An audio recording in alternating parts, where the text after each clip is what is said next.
విక్రమ్ టీవీకి సబ్స్క్రైబ్ చేయండి. Subscribe to Vikram TV. Subscribe to Vikram TV.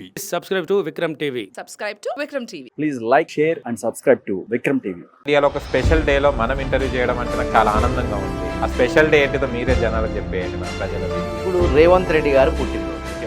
Happy birthday Revanth Reddy గారు. Okay, Revanth Reddy గారికి శుభాకాంక్షలు. మూడు రంగుల జెండా బట్టి సింగమోలే కదిలినాడు ఒక్కరో కాంగ్రెస్ సూర్యుడు మన రేవంత్ అన్న నిగ్గదీసి అడిగే మునగాడు.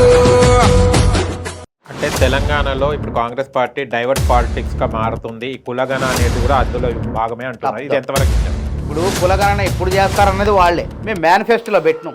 కామారెడ్డి సభలో రాహుల్ గాంధీ గారు కాంగ్రెస్ పార్టీ ప్రభుత్వంకి రావాలని పట్టం కట్టిన వాళ్ళే ఎందుకన్నా ఎంచుకున్నాం రా నేను రేవంత్ రెడ్డి గారిని అనుకునే స్థాయిలో ఉన్నారు అంటున్నారు. అంటే ఏమంటారు? అట్లనే వాళ్ళు ఏదో ఆశించిన వాళ్ళు. కానీ కాంగ్రెస్ ప్రభుత్వం ఏదైతే ఉందో ఇప్పుడు తెలంగాణలో ప్రజల పక్షాన లేదు, అసలు ప్రజల మాట వినే ధోరణి లేదు కూడా అంటున్నారు. ఎందుకు? అప్పుడున్న నియంతృత్వం ఇప్పుడున్నదా?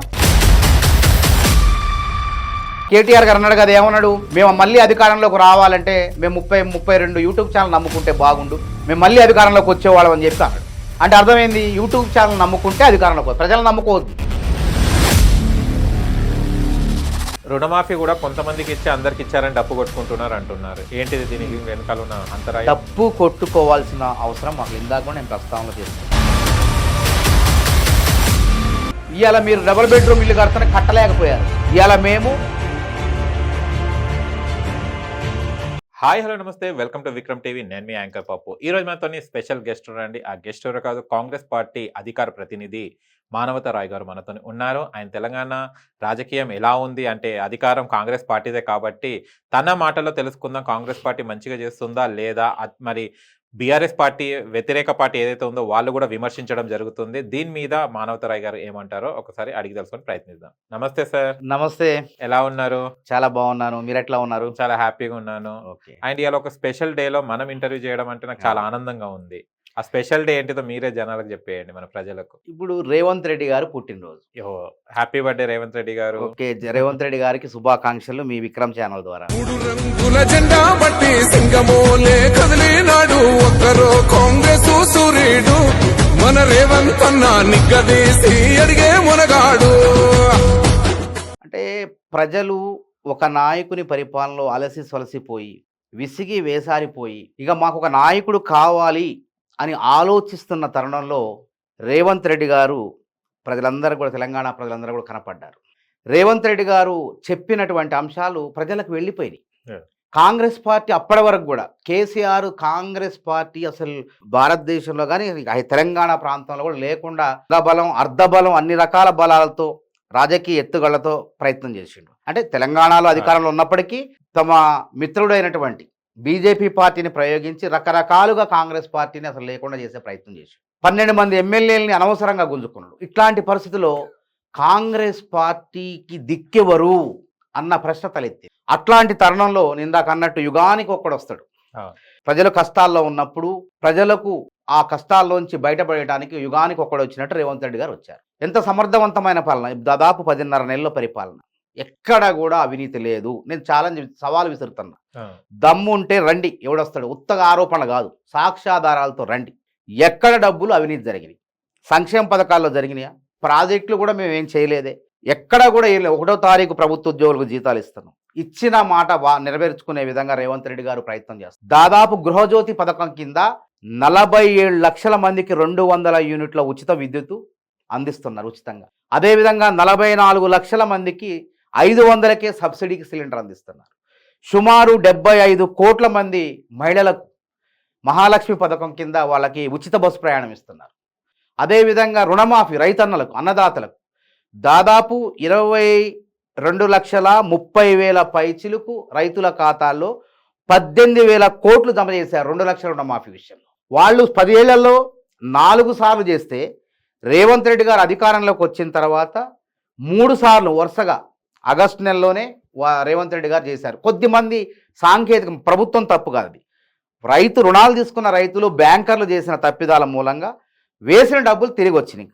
ఆ డబ్బులు కూడా మళ్ళీ అన్నీ సవరించేసి ఆ జాబితా కూడా చెప్పించుకున్నాం. వాళ్ళ జాబితా 4 లక్షల మంది దాకా వచ్చింది. వాటిలో ఆ ఖాతాల్లో కూడా డబ్బులు వేయబోతాం. అన్ని అంశాలు కూడా ప్రభుత్వంలో ఎక్కడా కూడా దుబారా లేకుండా తెలంగాణ రాష్ట్ర ఖజానాని ప్రజాధనాన్ని దుర్వినియోగం కాకుండా రేవంత్ రెడ్డి గారు నిరంతరం శ్రమిస్తున్నారు. రోజుకు 18 గంటలు కాదు, నాకు తెలిసి అంతకన్నా ఎక్కువగానే పనిచేయటం జరుగుతుంది. ఈ రాష్ట్రం అభివృద్ధి చెందాలి ఒక లక్ష్యంతో వచ్చిన వ్యక్తి రేవంత్ రెడ్డి గారు. ఆషామాషిగా నాయకుడు అంటే ఒక జెడ్పీటీసీ స్థాయి నుంచి ఎమ్మెల్సీగా, స్థానిక సంస్థల ఎమ్మెల్సీగా, అధికార పార్టీ కాంగ్రెస్ ఉంటే ప్రతిపక్షంలో నుంచి ఎంపీటీ ఎమ్మెల్సీగా, స్థానిక సంస్థల ఎమ్మెల్సీగా ఎన్నిక కావడం ఒక సంచలనం ఆ రోజుల్లో. అప్పుడు నేను కాంగ్రెస్లోనే ఉన్నాం. ఆ రోజు కూడా అరే ఈయనెవర్రా, ఈ విధంగా రాజశేఖర్ రెడ్డి ప్రభావాన్ని కూడా తట్టుకొని ఒక ఎమ్మెల్సీగా గెలిచిండు అని చెప్పి ఒక ఆలోచింపజేసినటువంటి నాయకుడు. అదేవిధంగా అంతటితో ఆగలేదు, మళ్ళీ ఎమ్మెల్యే అయిపోయాడు. ఆయన ఏమన్నా కుబేరుడ పుట్టకతోనే ఆగర్భ శ్రీమంతుడా? రెడ్డి సామాజిక వర్గంలో చాలామంది ఉన్నారు, కాంగ్రెస్ పార్టీలో ఉన్నారు, అదేవిధంగా రాష్ట్రంలో ఉన్నారు. అన్ని వేల కోట్లు లక్షల కోట్లు ఉన్నవాళ్ళు కూడా చెయ్యలేని పని రేవంత్ రెడ్డి గారు చూపించారు. తన లక్ష్యాన్ని సాధించి ఇగో ఇట్లుంటుంది నాయకత్వం అంటే అని చెప్పి ఒక ఆదర్శంగా నిలిచారు. డబ్బులు లేకపోయినా, కోట్లాది రూపాయలు లేకపోయినా, కోట్లాది మంది ప్రజల అభిమానాన్ని గెలుచుకొని ఈరోజు ఎమ్మెల్యే నుంచి టీడీపీ నుంచి కాంగ్రెస్లోకి వచ్చి కాంగ్రెస్లో వర్కింగ్ ప్రెసిడెంట్గా ఉండి అదేవిధంగా కాంగ్రెస్ పార్టీ అధ్యక్షుడిగా అయిపోయి మళ్ళీ జవసత్వాలు లేనటువంటి కాంగ్రెస్ పార్టీని, అంటే అప్పటిదాకా దిక్కెవరు కాంగ్రెస్ పార్టీకి అని ఆలోచిస్తున్న తరుణంలో కాంగ్రెస్ పార్టీకి నాయకుడు ఉన్నాడు, ఒక బాహుబలి వచ్చిండు, అదే రేవంత్ రెడ్డి అని చెప్పేసి ప్రజలందరూ, కాంగ్రెస్ కార్యకర్తలందరూ కూడా మరి 1000 నోళ్లతో కీర్తించే విధంగా ఆయన యొక్క పనితీరు మనకు ప్రతిపక్షంలో ఉన్నప్పుడు కనపడింది. కేసీఆర్కి అప్పటి వరకు ఎదురే లేదు, కేసీఆర్ని ఎదిరించే మొనగాడే లేడు, బెదిరించే కేసీఆర్ని ఎదిరించేవాడే లేడు. అప్పుడు రేవంత్ రెడ్డి రూపంలో ఎదిరించే మొనగాడు, కేసీఆర్ని ఎదిరించే మొనగాడు వచ్చిండని చెప్పి ప్రజలంతా సంబరపడ్డారు. ప్రజల యొక్క నమ్మకాన్ని ఒమ్ము చేయకుండా కష్టాల్లో ఉన్న ప్రజల్ని ఒడ్డెక్కించేందుకు అనేక రకాల నిరుద్యోగుల్ని ఆత్మహత్యలు దాదాపు సుమారు 2014 నుంచి మొన్నటి వరకు 23 ప్రవళిక ఆత్మహత్య వరకు 1200 పైచిలుకు నిరుద్యోగులు ఆత్మహత్యలు చేసుకున్నారు. నోటిఫికేషన్లు రాక, సక్రమంగా ఇవ్వక, న్యాయపరమైన చిక్కులతో నోటిఫికేషన్లు ఇచ్చి అవి కోర్టు మెట్లు ఎక్కి జాప్యం అయిపోయే విధంగా, అంటే నూనూగు మీసాల వయసులో 20-22 సంవత్సరాల వయసులో ఉన్నటువంటి అభ్యర్థి పరీక్ష రాస్తే ఫలితాలు రావడానికి 10 ఏళ్ళు పట్టేది, 5 ఏళ్ళు కూడా సరిపోయేది కాదు. కాబట్టి అట్లాంటి జాప్యం జరగకుండా వేగవంతంగా పారదర్శకంగా ఉద్యోగాలు ఇచ్చుకుంటూ నిరుద్యోగుల యొక్క మన్ననలను పొందారు రేవంత్ రెడ్డి గారు. మొన్న ఎల్బీ స్టేడియం చూడండి, టీచర్ ఉద్యోగాలు 11,000 టీచర్ ఉద్యోగాలు ఇస్తే అభ్యర్థులందరూ కూడా ఇళ్లలో ఆయన ఫోటో పెట్టుకున్నారు. రేవంత్ రెడ్డి గారు ఫోటో పెట్టుకొని ఒక దేవుళ్ళ లెక్క కొలుస్తున్నారు. నేనేదో గొప్పల కోసం చెప్పట్లే, వాస్తవం ఇది. కేసీఆర్ చేయలేనివి, జాబ్ క్యాలెండర్ ఎంత గొప్ప పరిణామం అండి అది. నేను నిరుద్యోగ జేఏసీ పెట్టి కేసీఆర్ గారి మీద పోరాటం ప్రారంభించినప్పుడు మొదటి డిమాండ్ మాది. ఏ పాదయాత్ర చేసినా, ఏ కార్యక్రమం చేసినా మొట్టమొదటి డిమాండ్ ఏంటి? జాబ్ క్యాలెండర్ ప్రకటించండి మాజీ ముఖ్యమంత్రి గారు, అప్పుడు ముఖ్యమంత్రి కేసీఆర్ గారు అని చెప్పి డిమాండ్ చేసేది. జాబ్ క్యాలెండర్ ప్రకటిస్తే ఏమవుతుంది?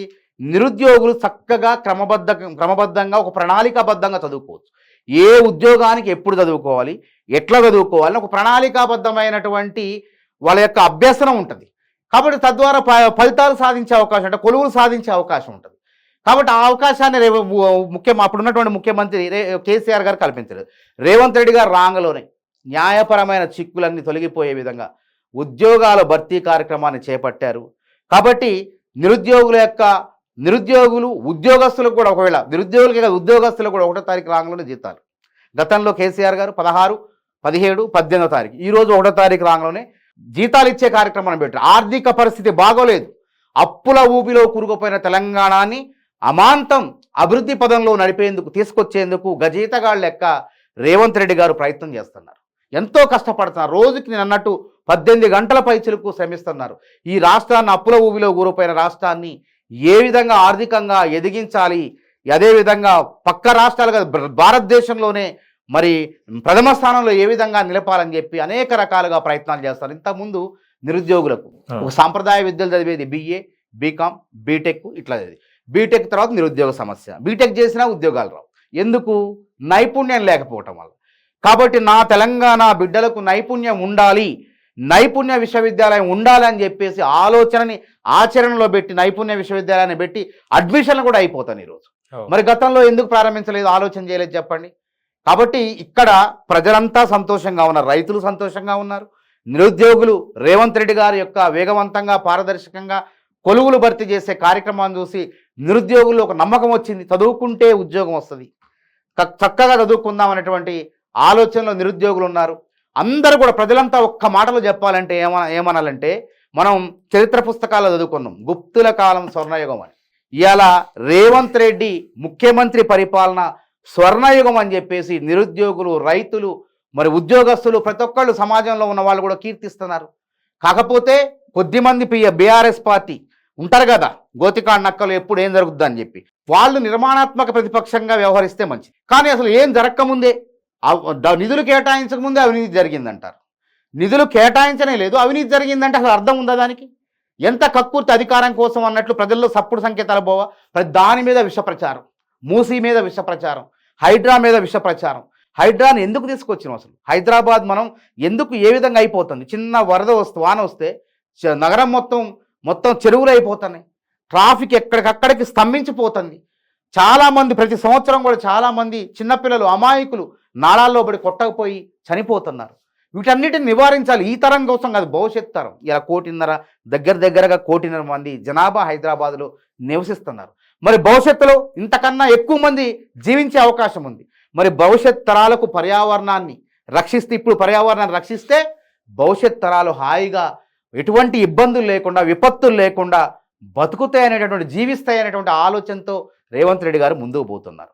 దానికి సుప్రీంకోర్టు జడ్జిమెంట్లు అనుసరణ ఏ ప్రకారంగా తీర్పులు ఇచ్చాయో ఆ ప్రకారంగానే ముందుకు పోతున్నారు రేవంత్ రెడ్డి గారు. కాబట్టి దీన్ని అనవసరంగా మంచి జరిగే దగ్గర రాజకీయం చేసేసి వాళ్ళ రాజకీయ పబ్బం గడుపుకునే ప్రయత్నం చేస్తారు. ఇది మంచిది కాదు, సమాజానికి మంచిది కాదు. ఇవాళ ప్రభుత్వంలో కాంగ్రెస్ ఉండొచ్చు, మీరు రేపొద్దున ఇంక వేరే వాళ్ళు రావచ్చు, కానీ ఎవరైనా సరే ప్రకృతిని కాపాడాలి. ఇలా మూసీ నది పరిస్థితి, మూసీ నది ఒకప్పుడు అసలు హైదరాబాదే అందమైన నగరం, భాగ్యనగరం, తోటలు, బాగులు అంటారు. ఒకప్పుడు బాగులు ఉన్నాయి మన చుట్టుపక్కల, అంటే బాగులు అంటే తోటలు, వనాలు, సరస్సులు, కుంటల నిలయం. ఇలా ఏమైంది? ప్రతిదీ కూడా అన్నీ కూడా మూసకపోయినాయి. చెరువుల్ని కబ్జా చేశారు, సరస్సుల్ని కబ్జా చేశారు, పార్కుల్ని కబ్జా చేశారు. అది తోటలే లేవు, ద్రాక్ష తోటలు ఉండే చిన్నప్పుడు అనేది. హైదరాబాద్ చుట్టూ ద్రాక్ష తోటలు ఉండే అనేది. ఎక్కడున్నాయి ఆ తోటలు? ఇలా అందమైన నగరాన్ని వికారంమయంగా మార్చే ప్రయత్నం చేస్తాను. కాలుష్యమయం. సో మన భారతదేశంలో అత్యంత పటిష్టమైనటువంటి, దృఢమైనటువంటి, వరదల ముప్పు రానిటువంటి, భూకంపాలు రానటువంటి నగరం, సురక్షితమైన నగరం ఏదైనా ఉందంటే అది హైదరాబాద్ నగరం. మరి ఢిల్లీ కూడా సురక్షితం కాదు. ఎండ వస్తే ఉండలేం, పొగమంచు, వనాక వర్షం, మంచు కురిసే టైంలో ఉండలేం, అక్కడ చలికాలం ఉండలేం, సాక్సులు వేసుకొని జీవించాలి. అక్కడ పొగమంచులో వాహనాలు గుద్దుకుంటాయి, కాలుష్యం, ఊపిరితిత్తుల వ్యాధులు వస్తాయి, క్యాన్సర్ రోగాలు సోకుతున్నాయి అక్కడ ప్రజలకు. మరి హైదరాబాద్లో ప్రతి ఒక్కళ్ళు, భారతదేశంలో ఉన్న ప్రతి ఒక్కళ్ళు ఇక్కడికి వచ్చి హాయిగా జీవించవచ్చు. ఎండాకాలం వేసి లేకపోయినా బతకొచ్చు, వర్షాకాలం, చలికాలం కూడా రగ్గు లేకపోయినా దుప్పటి కప్పుకొని చక్కగా నిద్రపోవచ్చు. అట్లాంటి అనుకూలమైన వాతావరణం ఉన్నటువంటి ప్రదేశాన్ని ఎలా మనం ఏం చేస్తున్నాం? కలుషితమయం చేస్తాం. అదేవిధంగా విపత్తుల వచ్చే విధంగా మనం ప్రయత్నం చేస్తాం. మూసీ నది గురించి ముఖ్యమంత్రి గారు మంచి ఆలోచన. అది మన దక్షిణ కొరియాలో హాన్ నది అని ఉంది ఒకప్పుడు, దానికి 600 సంవత్సరాల చరిత్ర ఉంది. ఆ రాజులు 600 సంవత్సరాల క్రితం అక్కడ దక్షిణ కొరియా రాజులు, వాళ్ళ పేర్లు ఏదైతే నాకు తెలియదు, కానీ ఆ నది ఒకప్పుడు అందమైన నది. తర్వాత పరిణామ క్రమంలో అది కలుషితమయం అయిపోయింది, మన మూసీలాగా మారిపోయింది. దాన్ని మన తర్వాత పాలకులు మొన్న దాన్ని శుద్ధి చేసి, అభివృద్ధి చేసి, ఒక మంచి అద్భుతమైనటువంటి ఒక పర్యాటక ప్రాంతంగా, మంచి స్వచ్ఛమైన జలాలు ఉన్నటువంటి నదిగా దాన్ని తీర్చిదిద్ది పునరుజ్జీవనం చేశారు. అదేవిధంగా రేవంత్ రెడ్డి గారు మూసీ నది పునరుజ్జీవనం అనేది ఇప్పుడు కాదు, టీడీపీ హయాంలో 1999-96 ప్రాంతంలోనే నందనవనం అనే ప్రాజెక్టు పెట్టారు. మూసీ ప్రక్షాళన చేయాలి, పునరుజ్జీవింపజేయాలని చెప్పేసి అప్పుడు దాదాపు 1000 కుటుంబాలను తరలించారు. కర్మన్ ఘాట్లో ఉన్నటువంటి డబల్ బెడ్రూమ్లు ఉన్నాయి ఇప్పుడు అక్కడ. ఆ మూసీ నదీ గర్భంలో ఉన్న వాళ్ళందరిని తీసుకెళ్ళి అక్కడ పెట్టారు. తర్వాత అది ఆగిపోయింది. మళ్ళీ కాంగ్రెస్ ప్రభుత్వం వచ్చింది. కాంగ్రెస్ ప్రభుత్వం హయాంలో కూడా నిధులు కేటాయించి మళ్ళీ అది పక్కకు పోవడం జరిగింది. కేసీఆర్ గారి ప్రభుత్వం కూడా 16,700 కోట్లు కేటాయించేసి దాన్ని మళ్ళీ చర్యలు చేపట్టలేదు. మళ్ళీ ఆ ముఖ్యమంత్రిగా ఉన్న కేసీఆర్ గారు అప్పుడు ఏం మాట్లాడారు? మూసీ నది పైన దాదాపు 12,000 పైచిలకు అక్రమ కట్టడాలు ఉన్నాయి, వాటన్నిటినీ కూల్చేస్తామని చెప్పి అప్పుడు మాట్లాడిండు. అధికారం పోయేసరికి మళ్ళీ ఆడ కుట్రలు చేయటం మొదలు పెడుతున్నారు. మనం ఒక్కటే ఉదాహరణ చెప్తున్నా, మానవ శరీరంలో గుండె కవాటాలు మూసుకపోతే మనిషి బతుకుతుడా? గుండెపోటు చచ్చిపోతాడు, నరమైనా ఏదైనా సరే. అట్లనే సహజ సిద్ధంగా ఏర్పడినటువంటి మూసీ లాంటి నదులు మనమే వాటిని మూసివేస్తే, అక్రమ కట్టడాల ద్వారా మనం మూసివేస్తే భవిష్యత్తులో జల ప్రళయాలు వస్తాయి, విపత్తులు సంభవిస్తాయి, మానవ మనుగడే కష్టం అని చెప్పి సందర్భంగా నేను ప్రజలందరికీ కూడా తెలియజేస్తున్నా. ఇట్లా ఈ విధంగా అద్భుతమైనటువంటి పరిపాలన కొనసాగిస్తున్న రేవంత్ రెడ్డి మచ్చలేని పరిపాలన పైన మచ్చ వేసే ప్రయత్నం తమ రాజకీయ లబ్ధి కోసం మరి బీఆర్ఎస్ పార్టీ వాళ్ళు ప్రయత్నం చేస్తున్నారు. ఇంక బీజేపీ వాళ్ళే మహేశ్వర్ రెడ్డి, ఆయన ఒకప్పుడు కాంగ్రెస్ నాయకుడు, ఆయన కూడా ఏలేటి మహేశ్వర్ రెడ్డి, ఆయన ఎగిరేటి మహేశ్వర్ రెడ్డి లెక్క పేరు మార్చుకున్నాడు. ఎగిరెగిరి పడుతాడు, ఆయన సోయి లేకుండా మాట్లాడుతాడు, చరిత్ర తెలవకుండా మాట్లాడుతాడు. అసలు రాహుల్ గాంధీ అంటే గాంధీల యొక్క చరిత్ర ఈ దేశంతో ముడిపడి ఉన్నదండి. భారత స్వతంత్ర పోరాటంలో వాళ్ళు చేసిన త్యాగం వేరే వాళ్ళు ఎవరు చేయలే. ఇక జైలుకు పోయారు వాళ్ళు. నెహ్రూ గారు 10 ఏళ్ళు జైలుకు పోయిండు, 10 సంవత్సరాలు లెక్క పెడితే జైలుకు పోయినటువంటి కాలాన్ని. అదేవిధంగా ఇందిరాగాంధీ గారు దేశం కోసం రక్తం చిందించారు, రాహుల్ గాంధీ గారు నాయనమ్మ. మరి ఈ మహేశ్వర్ రెడ్డి ఏం మాట్లాడుతారని సోయి లేకుండా నిర్మాణాత్మక ప్రతిపక్షం అంటే ప్రభుత్వం ఇట్లా చేయండి, అటు చేయండి, ప్రజలకు మంచి చేయండి అని చెప్పాలి. కానీ అట్లా కాకుండా రాహుల్ గాంధీ నీది ఏ కులం, నీది ఏ మతం, నువ్వు ఎక్కడున్నావు, అసలు నాగరిక ప్రపంచంలో ఉన్నావా లేకుంటే ఆటవిక రాజ్యంలో ఉన్నావా? మహేశ్వర్ రెడ్డి ఒకసారి ఆలోచన చేయి. ఒక శాసనసభ్యుడువా నువ్వు, లేకపోతే లేకుంటే నువ్వేమన్నా బందిపోటువా? అసలు ఆ మాటలు మాట్లాడవచ్చు. కులం గురించి ఎందుకు? కులగణ జరిగితే నీ ముల్లేం పోద్ది? నీ ఇంట్లో ఆస్తులు ఇవ్వవు కదా, నీకున్నటువంటి ఎకరాలు పంచవు కదా. కులగణ జరిగితే ఎవరి స్థితిగతులు ఎట్లున్నాయి, బీసీల పరిస్థితి ఎట్లున్నది, అదేవిధంగా ఎస్సీలు ఎట్లున్నారు, ఎస్టీలు ఎట్లున్నారు, మైనార్టీలు ఎట్లున్నారు, ఇంకా ఇతర వర్గాల వారు ఎవరున్నారు, వాళ్ళ ఆర్థిక పరిస్థితి అని తెలుసుకొని ప్రభుత్వం నుంచి వచ్చే నిధులు వాళ్ళందరికీ కూడా సక్రమంగా వాళ్ళకి అభివృద్ధి పదంలో నడిపే విధంగా సంక్షేమ పథకాలు అమలు చేయొచ్చు. అదేవిధంగా స్థానిక సంస్థల్లో ఏదైతే జెడ్పీటీసీ, ఎంపీటీసీ, సర్పంచ్ ఎన్నికల్లో రిజర్వేషన్లు వాళ్ళ జనాభా ప్రకారం కేటాయిస్తే వాళ్ళు కూడా మరి పరిపాలనలో భాగస్వాములు అవుతారని చెప్పి ఒక మంచి ఆలోచన ఇది. దాన్ని స్వాగతించాల్సింది పోయి దాన్ని ఎందుకు విభేదిస్తున్నారు? అంటే మీ ఉనికి ప్రమాదం అయిద్దనే, తప్పు కదా. అయినా రాహుల్ గాంధీ ఏం చేసిండంట? రాహుల్ గాంధీ కులం ఎందుకు మాట్లాడాలా, మతం ఎందుకు మాట్లాడాలి? రాహుల్ గాంధీ కులం తెలియదా? రాహుల్ గాంధీ గారు నీ తాత ముత్తాతల గురించి చెప్తున్నావు, మరి నీ తాత రాహుల్ గాంధీ తాత ముత్తాతల గురించి నేను చెప్తా. నీ తాత మహేశ్వర్ రెడ్డి, నీ తాత ముత్తాతల కన్నా నీకన్నా గొప్పవాళ్ళు, గొప్ప దేశభక్తులు రాహుల్ గాంధీ యొక్క తాత ముత్తాతలు. రాహుల్ గాంధీ తాత జహంగీర్ ఫిరోజ్ గాంధీ, గండి అని నువ్వు అన్నావు. జహంగీర్ ఫిరోజ్ గండినే. ఆయన ఒక భారతీయుడు. 1912 సెప్టెంబరు 12వ తారీఖున ముంబైలో జన్మించారు. వారి నాన్నగారు మెరైన్ ఇంజనీరు, వారి తల్లిగారు కూడా గృహిణి. 5గురు సంతానంలో చిన్నవాడు ఫిరోజ్ గాంధీ. ఉన్నత విద్యాభ్యాసం అలహాబాద్లో చేయడం జరిగింది. ఇంగ్లాండ్లో కూడా చదువుకున్నాడు. ఒక గొప్ప అందగాడు, మంచి అందగాడు. అదేవిధంగా మరి 1930వ సంవత్సరంలో అక్కడ ఈవింగ్ క్రిస్టియన్ కాలేజీలో డిగ్రీ ఆయన చదువుకునేటప్పుడు అఖిల భారత కాంగ్రెస్కు ఒక అనుబంధ విభాగం ఉంది, వానర్స్ అనేటువంటి ఒక మహిళా విభాగం ఉంది. ఆ విభాగం వాళ్ళు బ్రిటిష్ వాళ్ళకు వ్యతిరేకంగా భారత స్వతంత్రం కావాలని చెప్పి పోరాటం చేసే క్రమంలో ఆ ప్రదర్శనలో నెహ్రూ గారి భార్య కమలా నెహ్రూ గారు, ఇందిరాగాంధీ గారు పాల్గొన్నారు. అప్పుడు ఆ ప్రదర్శనలో పాల్గొన్నటువంటి ఫిరోజ్ గాంధీ గారు వారికి పరిచయం అయ్యారు. అప్పుడు ఆ ఎండ వేడిమికి కమలా నెహ్రూ గారు స్పృహ తప్పి పడిపోతే వారిని ఇంటికి తీసుకువెళ్ళి వారి యొక్క కోలుకునే వరకు మరి ఫిరోజ్ గాంధీ గారు అక్కడే ఉండేసి వారు కోలుకున్న తర్వాత బయటకు వచ్చేసి ఆ విధంగా పరిచయం పెంచుకున్నారు. ఆ తర్వాత ఇందిరాగాంధీ గారు మరి వారిద్దరి మధ్య కూడా పరిచయం ఏర్పడిపోయి ప్రేమగా మారిపోయిన 1942వ సంవత్సరంలో ఫిరోజ్ గాంధీ గారు ఇందిరాగాంధీ గారు వివాహం చేసుకున్నారు. మరి ఫిరోజ్ జహంగీర్ ఫిరోజ్ గండి ఏందని ఆయన ప్రశ్నించిండు. వాళ్ళు పారసీకులు, పర్షియన్స్, భారతీయులు. వాళ్ళు ఈ దేశ సంపదను సృష్టించిన దాంట్లో వాళ్ళ పాత్ర అమోఘమైంది, అద్భుతమైంది. జంషెడ్జీ టాటా, అదేవిధంగా దాదాబాయి నవరోజీ, రతన్ టాటాలు ఎవరైతే ఉన్నారో వాళ్ళ సంతతికి చెందినటువంటి వ్యక్తే ఫిరోజ్ జహంగీర్ గండి ఫిరోజ్ గాంధీ. ఈ ఫిరోజ్ జహంగీర్ ఫిరోజ్ గండి ఫిరోజ్ గాంధీగా ఎట్లా మారారు?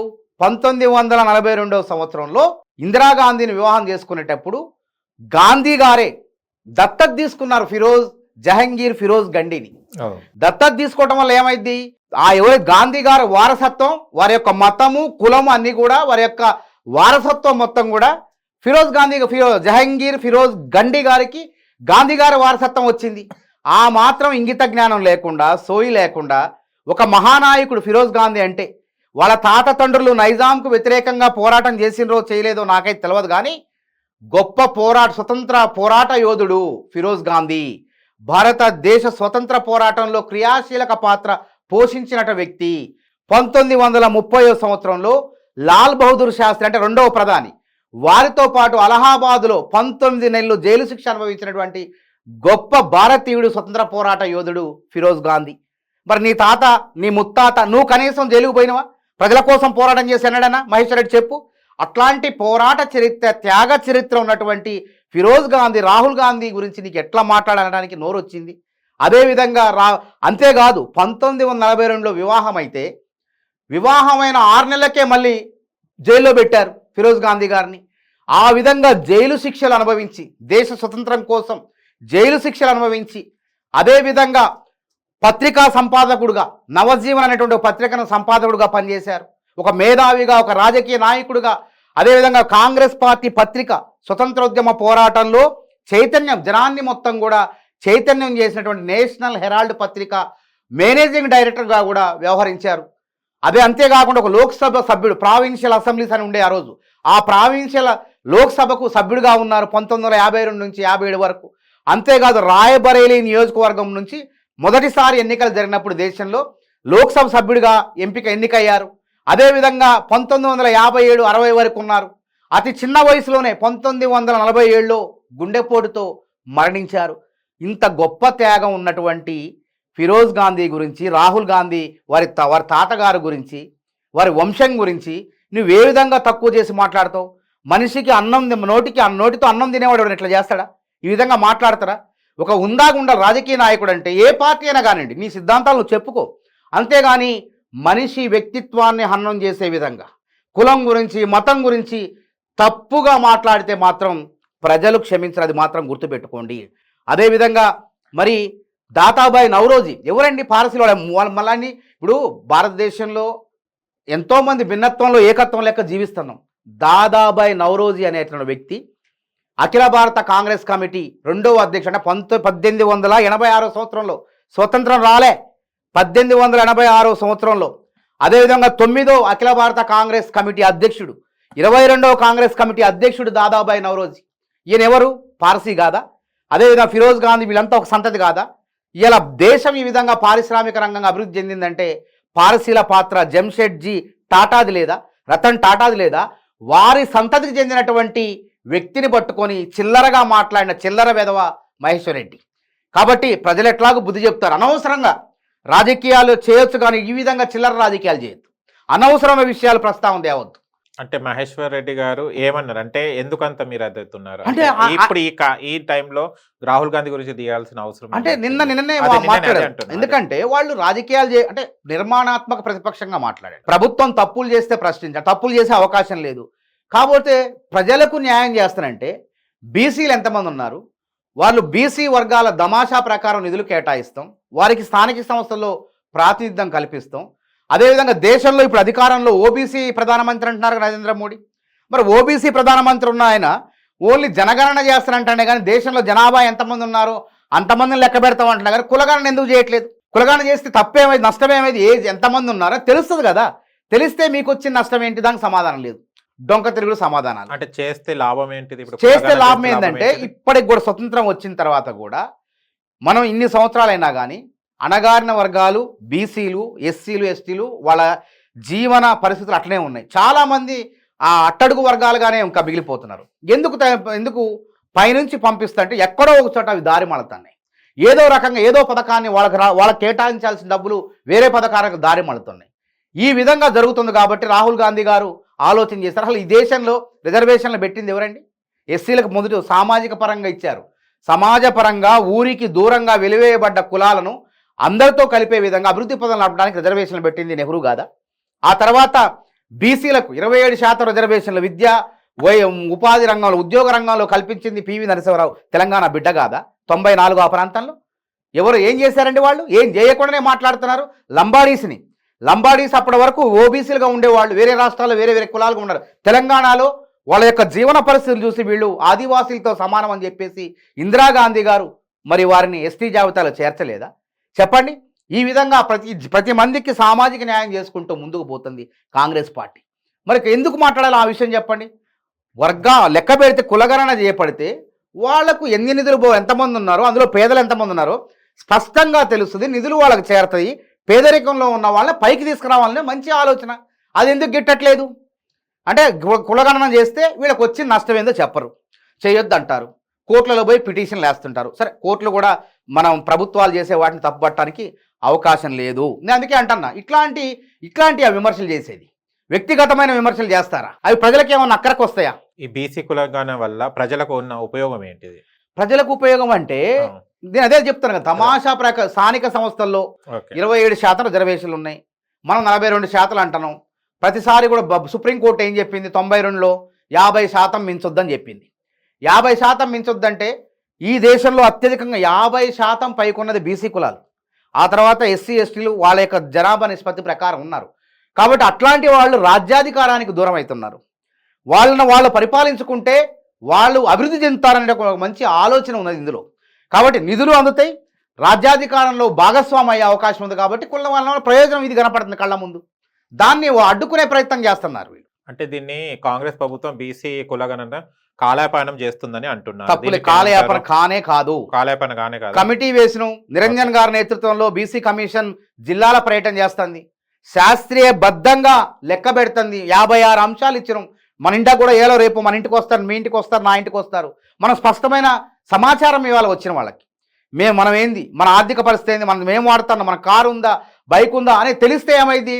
సంక్షేమ పథకం అనేది పేదలకు అందే విధంగా బీసీలు, ఇంకా అట్టడుగు వర్గాల్లో ఉన్న బీసీలు, ఎస్టీలు, మైనారిటీలని పైకి తీసుకొచ్చే అంశమే ఈ కులగణన.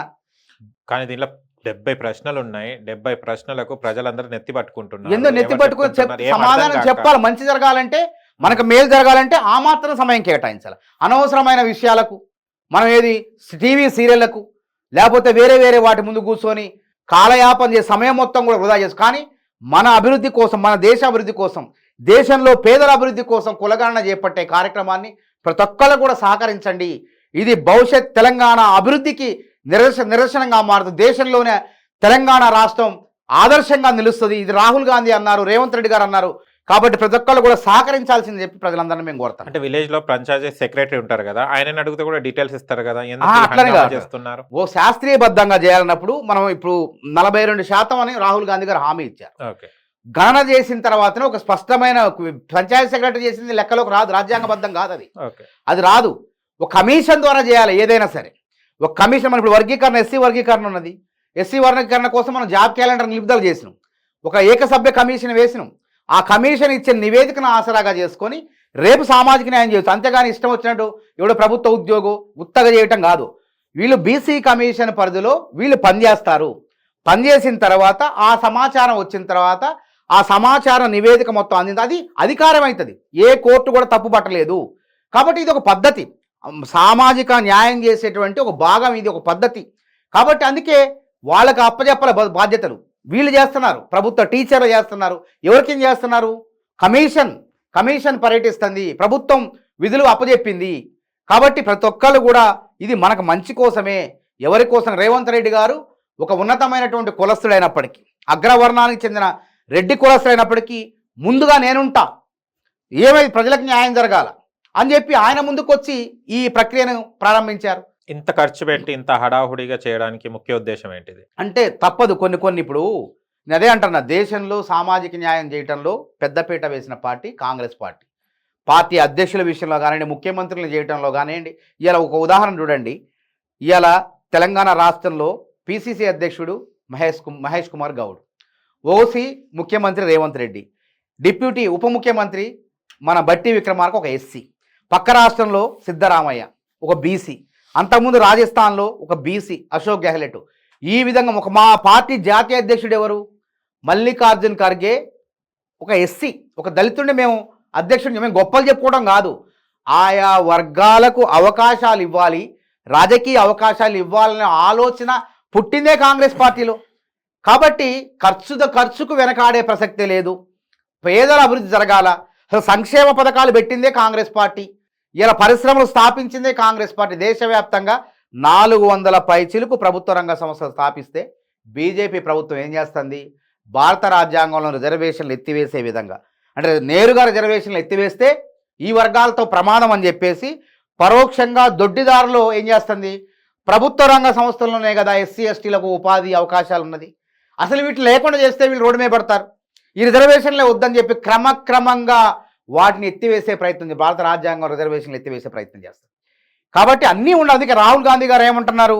అందరూ ఉండాలి, అన్ని వర్గాలు ఉండాలి, పాలనలో ఉండాలి, సంక్షేమ ఫలాలు అందుకునే దాంట్లో ఉండాలని చెప్పి రాహుల్ గాంధీ గారు భావిస్తున్నారు. కాబట్టి అందుకోసం ముఖ్యమంత్రి రేవంత్ రెడ్డి గారు ఇచ్చిన మాట ప్రకారం ఈ యొక్క కులాల అభివృద్ధి కోసం వారు తపిస్తున్నారు. కాబట్టి ఈ ప్రయత్నంలో ప్రతిపక్షాలు రాజకీయం చేయొద్దు, ప్రతి ఒక్కళ్ళు కూడా సహకరించాలి. అనవసరమైన విషయాలు కోడిగుడ్డు మీద ఏకలు బిక్కే వ్యవహారం ఉందన్న మహేశ్వర్ రెడ్డి గారు మాట్లాడిన అంశం. అంటే తెలంగాణలో ఇప్పుడు కాంగ్రెస్ పార్టీ డైవర్ట్ పాలిటిక్స్ గా మారుతుంది, ఈ కులగణ అనేది కూడా అందులో భాగమే అంటున్నారు. ఇది ఎంతవరకు నిజం? ఇప్పుడు కులగణన ఎప్పుడు చేస్తారన్నది వాళ్ళే. మేము మేనిఫెస్టోలో పెట్టినాం. కామారెడ్డి సభలో రాహుల్ గాంధీ గారు స్పష్టంగా మేము బీసీలకు 42% రిజర్వేషన్లు ఇస్తాం అన్నారు. మరి అన్నమాట నిలబెట్టాలా? వీళ్ళు అంతకుముందు ఏమన్నారు? వీళ్ళు నిలబడరు, మాట మీద నిలబడరు, అమలు చేయరు అని చెప్పి ఉద్యమాలు రాజేశారు, నిప్పు రాజేశారు. కానీ మేము అవన్నీ పటాపంచలు చేసి ఆ కుట్రలన్నీ కూడా తిప్పికొట్టే విధంగా కమిషన్ వేసినాం. కమిషన్ ద్వారా కులగణన జరుగుతుంది. వాళ్ళ నోళ్ళకు తాళాలు వేసినాం. అట్లా మాట్లాడే వాళ్ళకు ఇంకేం విమర్శిస్తారు? ఎక్కడ కూడా విమర్శించడానికి, ఏ అంశంలో కూడా కాంగ్రెస్ ప్రభుత్వాన్ని, ముఖ్యమంత్రి రేవంత్ రెడ్డి పరిపాలనని విమర్శించడానికి ఎక్కడ కూడా అవకాశం లేదు. కాబట్టి వాళ్ళు ఏదో రకంగా వాళ్ళు పక్కదారి పట్టించే ప్రయత్నాలు చేస్తున్నారు. వాళ్ళు అధికారంలో ఉన్నప్పుడు అవినీతికి పాల్పడ్డారు. అవినీతి మొత్తం కూడా విచారణ సంస్థలు తోడుతున్నాయి.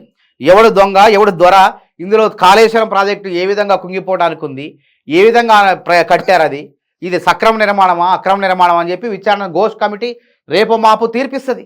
అందులో తేటతెల్లమైంది. ఇప్పుడు అధికారులు మొత్తం మాకు సంబంధం లేదు, అప్పుడున్నటువంటి పాలకులే చేశారు ఈ పాపం పని అని చెప్పి వాళ్ళు తప్పించుకున్నారు. ఎవరు మరి ఇప్పుడు ఇందులో నేరస్తులు? మన కళ్ళ ముందు కనపడుతుంది. బీఆర్ఎస్ పార్టీ అగ్రనాయకులు కేసీఆర్ గారు, కేటీఆర్ గారు, వీళ్ళే. కాబట్టి వీళ్ళు అరెస్ట్ అవుతారనే భయంతో ఈ విధంగా కృత్రిమ ఉద్యమాలు తెచ్చి ప్రభుత్వం మీద విషం జిమ్మే ప్రయత్నాలు చేస్తారు. మేం కాదు, పక్కదారి బట్టి. మేము ఎందుకు? మేము అవినీతి చేస్తే పక్కదారి బట్టియాలా? మేము ఇచ్చిన వాగ్దానాలన్నీ కూడా నెరవేర్చుకుంటూ, ఒక్కొక్కటి నెరవేర్చుకుంటూ ముందుకు వెళ్తున్నాం. మేము చేయని కూడా మేము చెప్తాం, చేయబోతున్నాం త్వరలో. మన ఏది మహిళలకు ఇస్తున్నాం, 2000 రూపాయలు ఇస్తాం. అది కూడా వాళ్ళ లెక్క కుబేర్లకి ఇయ్యం, మల్లారెడ్డి గారి భార్యకి ఇయ్యం. వాళ్ళు రైతు బంధు ఎవరికి ఇచ్చారండి? రియల్ ఎస్టేట్ భూములకు, రాళ్లకు, రప్పలకు, మల్లారెడ్డి, మాజీ మంత్రి మల్లారెడ్డి లాంటి కుబేర్లకు కూడా 100 ఎకరాల నాడు కూడా రైతు బంధు ఇచ్చారు. సంక్షేమ పథకాలు ఎవరికి ఇవ్వాలా? పేదవాళ్ళకి ఇవ్వాలి. దారిద్ర్య రేఖ అంటే పేదరికంలో కొట్టుమిట్టాడుతున్న వాళ్ళకి సంక్షేమ పథకాలు ఇచ్చి వాళ్ళని పైకి తీసుకురావాలనేది ప్రభుత్వం ఆలోచన. అట్లాంటిది వాళ్ళు డబ్బున్నోళ్ళని, ఉన్నోళ్ళని, ఇంకొంచెం ఉన్నోళ్ళని చేసే ప్రయత్నం చేశారు. కాబట్టి మేము కూడా త్వరలోనే రైతు భరోసా అంటున్నాం. వాళ్ళు రైతు బంధు, మేము రైతు భరోసా అంటే పంట పెట్టుబడి సాయం. ఖరీఫ్ రబీకి 7,500, 7,500 చొప్పున 15,000 రూపాయలు వాళ్ళ ఖాతాలో త్వరలోని ఇవన్నీ కూడా వడపోతా. ఎవడైతే నిజమైన 10 ఎకరాల లోపు, 15 ఎకరాల లోపు ఉంటారో ఒక ప్రమాణాలు పెట్టి నిజమైనగా వ్యవసాయం ఎవరైతే చేస్తున్నారో అట్లాంటి రైతులకు చేదోడు వాదోడుగా రైతు భరోసా కార్యక్రమాన్ని కూడా త్వరలో ప్రారంభించబోతున్నాం. ఇంకెక్కడ? కాబట్టి పక్కదారి పట్టించే రాజకీయాలు కాంగ్రెస్ పార్టీకి అవసరం లేదు. ఇది ప్రాంతీయ పార్టీ కాదు, ఇది జాతీయ పార్టీ. ఈ జాతీయ పార్టీలో బహునాయకత్వం ఉంటుంది, ఆ పైన అధిష్టానం ఉంటుంది. అన్నీ కూడా ఎక్కడ కూడా తప్పు జరగడానికి అవకాశం లేదు. కాబట్టి ఈ విధంగా విష ప్రచారం చేసే ప్రయత్నాలు చేస్తున్నారు. ప్రజలు ఎవరు నమ్మొద్దు. కానీ మీరు ఇంత కాన్ఫిడెంట్గా చెప్తారు, కానీ ఎవరైతే ప్రభుత్వం రావాలి, కాంగ్రెస్ పార్టీ ప్రభుత్వంకి రావాలని పట్టం కట్టిన వాళ్ళే ఎందుకన్నా ఎంచుకున్నాం రా ఈయనని, రేవంత్ రెడ్డి గారిని అని అనుకునే స్థాయిలో ఉన్నారంటున్నారు. ఏమంటారు? అట్లనే వాళ్ళు ఏదో ఆశించిన వాళ్ళు, మాకేదో వస్తుంది అనుకున్న వాళ్ళు ఎన్నుంటాయి ప్రభుత్వంలో పదవులు కానీ, లేకుంటే 119 స్థానాలు ఎమ్మెల్యేలు ఇచ్చారు. కొంతమంది గెలిచారు. ప్రభుత్వం మెజారిటీ గెలిచిన ఎమ్మెల్యేలు కాంగ్రెస్ ప్రభుత్వం ఏర్పడింది. కొద్దిమంది ఎంపీలు ఇచ్చారు, గెలిచినాం. 8 దాకా గెలిచినాం. కొన్ని కార్పొరేషన్ చైర్మన్లు ఇచ్చారు. మొత్తం ఇవ్వడానికి అవకాశం ఉండదు. ఎవరైతే కొద్ది మందిలో అసంతృప్తి ఉంటుంది, అసంతృప్తివాదులు ఈ విధంగా మాట్లాడుతున్నారు తప్ప పదవులు వస్తాయని చెప్పి ఆశపడినోళ్ళు ఆ విధంగా మనం ఏమనుకోవాలా? మన లక్ష్యం ఏంది? ప్రజలకు మేలు జరగాల. ప్రతిపక్షంలో ఉన్నా అధికారంలో ఉన్నా ప్రజలకు మనం ఏం చేస్తున్నాం, వాళ్ళని మనం అభివృద్ధి చేయటం కాదు, ప్రజల్ని ఏ విధంగా అభివృద్ధి చేయాలి అనేది నాయకుడు అనేవాడు ఆలోచన చేయాలి. పదవులు అనేది ఇలా రావచ్చు, రేపు పోవచ్చు. మనం ఇప్పుడు మానసికంగా అంటే మనం ఏంటంటే ఆశపడవచ్చు, కానీ ఒక్కోసారి తొందరగా రావచ్చు, ఒక్కోసారి జాప్యం జరగవచ్చు. కాబట్టి దాంట్లో నిరాశపడాల్సిన అవసరం లేదు. ఈ విధంగా మనమే మాట్లాడాల్సిన అవసరం లేదు. అవి పక్క పార్టీ వాళ్ళు ఆ విధంగా ఆరోపణలు చేస్తున్నారు. ఇది కాంగ్రెస్ పార్టీలో దాదాపు నాకు తెలిసి అయితే 99% సంతృప్తిగా ఉన్నారు. ఎక్కడ కూడా 100కు 100% సంతృప్తిగా ఉంటారు. 1% అనేది ఉంటుంది. ఎంతమంది చేసినా ఏదో ఒక అసంతృప్తి ఎక్కడో 1% అనేది తప్పకుండా ఉంటుంది. కాబట్టి దాన్ని పరిగణలోకి తీసుకోవాల్సిన పనే లేదు. కానీ కాంగ్రెస్ ప్రభుత్వం ఏదైతే ఉందో ఇప్పుడు తెలంగాణలో ప్రజల పక్షాన లేదు, అసలు ప్రజల మాట వినే ధోరణిలో లేదు కూడా అంటున్నారు. ఎందుకు? అప్పుడున్న నియంతృత్వం ఇప్పుడున్నదా? ఇలా ప్రగతి భవన్ ఒకప్పుడు ఒక గడి అంటారు దాన్ని. గడిని మనం ఎప్పుడైనా చూసినావా? దగ్గర కూడా పోయే పరిస్థితులు, పోలీసు బందోబస్తు. ఇప్పుడు ప్రతి ఒక్కళ్ళు పోయి పిటిషన్లు ఇస్తున్నారు. అక్కడ అందులో ఉన్న బట్టి గారిని కలుస్తున్నారు, సీతక్కను కలుస్తున్నారు. అదేవిధంగా ధర్నా చౌక్ మనం గుర్తుంది. మేము ఎన్నోసార్లు ధర్నా చౌక్ని లేకుండా ఎత్తేసిండ్రు. ధర్నాలు చేయొద్దని చెప్పి ఆ విధంగా చేసినావా? ధర్నా చౌక్ తెరిపించారు. మేము పోరాటాలు చేసినాం, హైకోర్టులో పిటిషన్లు వేసి వాళ్ళ హయాంలోనే ధర్నా చౌక్ తెరిపించినాం. మేము తెరిపించిన తర్వాత అదే ఆయన ముఖ్యమంత్రిగా దిగిపోయేటప్పుడు ఎట్లాగో ప్రతిపక్షంలో పోతాడని తెలిసిపోయింది కాబట్టి ఆయనే కూర్చొని అధికారంలో ఉండి ధర్నా డ్రామాలు ఆడిండు. ఈ విధంగా నియంతృత్వం ఎక్కడుంది? ప్రజలు తమ భావ ప్రకటన స్వేచ్ఛను చెప్పుకుంటున్నారు, నిరుద్యోగులు చెప్పుకుంటున్నారు. మేము చర్చలు జరుపుతున్నాం. గతంలో చర్చలు జరిపేవాళ్ళ ఏకపక్ష నిర్ణయాలు, ఏదైనా నిర్ణయం తీసుకునే ముందు ఇప్పుడు ప్రతిపక్షాలను కలుస్తున్నాం, అందరిని అడుగుతున్నాం ఏది చేస్తే మంచిది, ఏది చేయకూడదు, ఏది మేలు జరగాలని చెప్పి ప్రయత్నం చేస్తున్నాం. అదేవిధంగా పత్రికల్ని భావ ప్రకటన స్వేచ్ఛని ఆ రోజు హరించి వేశారు. 2 ప్రధాన టీవీ ఛానల్ని తెలంగాణలో ప్రసారాలు కాకుండా అడ్డుకున్నారు. వాళ్ళని బ్లాక్మెయిల్ చేశారు, బెదిరించారు, రకరకాల కేసులు పాలు చేశారు. ఆ టీవీలు లాక్కున్నారు, మోదో టీవీ లాంటి దాన్ని లాక్కున్నారు. అందులో ఒక జర్నలిస్ట్ని బయటికి నెట్టేశారు. ఇట్లా ప్రయత్నాలు కాంగ్రెస్ ఈ 11 నెలల్లో ఏమైనా చేసిందా? కాకపోతే రేవంత్ రెడ్డి గారు ఆ విష ప్రచారం పైన బాధతో ఆవేదనతో కొద్దిమంది, అంటే మీలాంటి యూట్యూబ్ ఛానల్ కాదు, ఎవరైతే బీఆర్ఎస్ పార్టీ వాళ్ళు కొన్ని యూట్యూబ్ ఛానల్ పెట్టుకొని వాళ్ళని చెప్పు చేతలు కేటీఆర్ గారు అన్నాడు కదా, ఏమన్నాడు? మేము మళ్ళీ అధికారంలోకి రావాలంటే మేము 32 యూట్యూబ్ ఛానల్ నమ్ముకుంటే బాగుండు, మేము మళ్ళీ అధికారంలోకి వచ్చేవాళ్ళం అని చెప్పి అన్నాడు. అంటే అర్థమైంది, యూట్యూబ్ ఛానల్ నమ్ముకుంటే అధికారంలోకి, ప్రజలు నమ్ముకోవద్దు. యూట్యూబ్ ఛానల్ నమ్ముకొని వాటిని కొనుక్కొని విష ప్రచారం చేస్తే అధికారంలోకి వస్తామనే భ్రమంలో ఆయన ఉండు. అట్లా కాదు. ప్రజల్లో అలజడి లేదు. ప్రజల్లో ఎప్పుడు వస్తుంది విసుగు? ఎప్పుడు వస్తుంది అంటే చూస్తారు ప్రజలు. ఇవాళ మీరు డబుల్ బెడ్రూమ్ ఇల్లు కడతానే కట్టలేకపోయారు. ఇవాళ మేము డబల్ బెడ్రూమ్గా సింగిల్ వాళ్ళ ఖాతాలో 5 లక్షలు వేస్తానంటాం. దాదాపు రేపు మాపు 5 లక్షల రూపాయలు ప్రతి నియోజకవర్గంలో 3,500 ఇల్లు కట్టి చూపిస్తాం. అదేవిధంగా మొత్తం రాష్ట్ర వ్యాప్తంగా 4.5 లక్షల ఇల్లు కడుతున్నాం. మీరు కట్టిన 1,50,000 ఇళ్ళే లబ్ధిదారికి లేదు. మా ఇటు మురిగిపోయినాయి, కూలిపోతున్నాయి, ఎండకి ఎండి వానకు తడిసి దేనికి ఎవరికి పనికి రాకుండా అసాంఘిక కార్యకలాపాలు జరుగుతున్నాయి. అందులో ఏం ప్రయోజనం? 20 లక్షల ఇందిరమ్మ ఇళ్ళు కట్టినాం గతంలో. మేము 20 లక్షల ఎకరాలు పంచినాం. కాంగ్రెస్ పార్టీ ఏం చేసిందంటే, మీరేం చేసిండ్రు? వాళ్ళు కాంగ్రెస్ పార్టీ ఇచ్చిన భూములు మీరు గుంజుకున్నారు. కాబట్టి ఈ విధంగా అభివృద్ధి మేము చేసుకుంటూ పోతున్నాం. ఎక్కడ కూడా పల్లెత్తి మాట అనకుండా మేము ముందుకు పోతున్నాం. పక్కదారి మాత్రం ఎట్టి పరిస్థితుల్లో పట్టించము, మాకు అవసరమే లేదు. అభివృద్ధి చేసుకుంటూ పోయేటప్పుడు మాకేం అవసరం ఉంటుంది? నియంతృత్వం చేసింది వాళ్ళు. పత్రికలను అణచివేస్త్రీ, 2 ప్రధాన పత్రికలు, టీవీ ఛానల్ తెలంగాణ రాకుండా చేసింది వాళ్ళే. జర్నలిస్టులని భయపెట్టి, యూట్యూబ్ ఛానల్ని భయపెట్టి, వాళ్ళు వాస్తవాలు మాలాంటి వాళ్ళకు ప్రశ్నించే గొంతుకులకు ఆసరాగా మారిన ప్రజలకు మా వారధులుగా మారిన యూట్యూబ్ ఛానల్ని జర్నలిస్టుల పైన కూడా కేసులు పెట్టారు. మర్చిపోయారా ప్రజలు? ఇప్పుడు అటు జరిగిందా? 10 ఏళ్ల పాలన, 10 నెలల పరిపాలన ఎక్కడ కూడా ఎవరు మాట్లాడినా సరే మౌనంగా, ఓపికగా వాళ్ళ విమర్శల్ని ఏ విధంగా మనం అభివృద్ధి చేయాలి, ఏ విధంగా ముందుకు పోవాలి అని చెప్పి చూస్తున్నాం. మాట్లాడేయండి. ఆ విధంగా అణచివేసే ప్రయత్నం చేయట్లే ఎక్కడ కూడా. మన నిరుద్యోగులు కృత్రిమ ఉద్యమం చేసే ప్రయత్నం చేశారు. గ్రూప్ 1లో ఏం జరిగింది? జీవో కొంతమంది మేధావులు కూడా తప్పు, ఆర్ఎస్ ప్రవీణ్ కుమార్ లాంటి వాళ్ళు కూడా సోయి తప్పి మాట్లాడింది. జీవో 29 అనేది సక్రమమైన జీవో. దాని ద్వారానే ఎస్సీ, ఎస్టీ, బీసీ అన్ని వర్గాలకు లాభం జరుగుద్ది అని ప్రభుత్వం చెప్పింది. మేము చెప్పినాం. వాళ్ళు ఏం చేశారు? విష ప్రచారం చేశారు. అంటే రెచ్చగొట్టం కోసం ఇది జీవో 29 వల్ల ఎస్సీ, ఎస్టీ, బీసీలకు అన్యాయం జరుగుతుంది, గ్రూప్ 1 అధికారులు కారు, ఎస్సీ, ఎస్టీలు కారు, ఓసీలే అవుతారని చెప్పి రెచ్చగొట్టారు. కానీ ఫలితాలు మొన్న ప్రిలిమ్స్ ఫలితాలు మెయిన్స్ అయిన తర్వాత ఎంతమంది ప్రధాన పరీక్ష మెయిన్స్ పరీక్షకు అర్హత సాధించారని లెక్క తీస్తే 17,000 మంది బీసీలు ఉన్నారు. ఈ ఈడబ్ల్యూఎస్ అదేవిధంగా ఓసీలు కలిపితే 5,000 మందే ఓసీలు ఉన్నారు. ఎస్సీలు 3,000 మంది, ఎస్టీలు 2,005 మంది ఉన్నారు. మరి ఇక్కడ జరిగింది చెప్పండి, అన్యాయం జరిగిందా? మరి వాళ్ళకి ఏం సమాధానం చెప్తారు వాళ్ళు? ఆర్ఎస్ ప్రవీణ్ కుమార్ లాంటి సివిల్ సర్వీస్ ప్రిపేర్ అయ్యి ఐపీఎస్ సాధించిన ఆర్ఎస్ ప్రవీణ్ కుమార్ ఏ విధంగా సమాధానం చెప్తారు? దీనికి సమాధానం చెప్పలేరు. వాళ్ళకి ఎట్లుంటుంది, మనం చెంపదెబ్బ కొట్టినట్టు అయింది ఇప్పుడు ఆ సమాధానం. మేము అందుకే ఇంకా మెయిన్స్ ఫలితాలు విడుదల చేస్తాం, జాబితా పారదర్శకంగా పెడతాం, పెట్టి ఇందులో ఓపెన్లో వచ్చిన వాళ్ళు ఎస్సీలు ఉంటారు, బీసీలు ఉంటారు, అందరూ ఉంటారు. నిజంగా ప్రతిభావంతులు అయితే వాళ్ళు ఓపెన్లో ఉంటారు, రిజర్వేషన్ వర్గాల వాళ్ళకి రిజర్వేషన్లు ఉంటాయి. ఆ విధంగా చేసిన దాన్ని ఆడేం చేశారు? ఎప్పుడైనా గుర్తుపెట్టుకోండి, గ్రూప్ 1 పెద్ద నోటిఫికేషన్ ఇది. 563 ఉద్యోగాలు మళ్ళీ రావు, భవిష్యత్తులో రావు.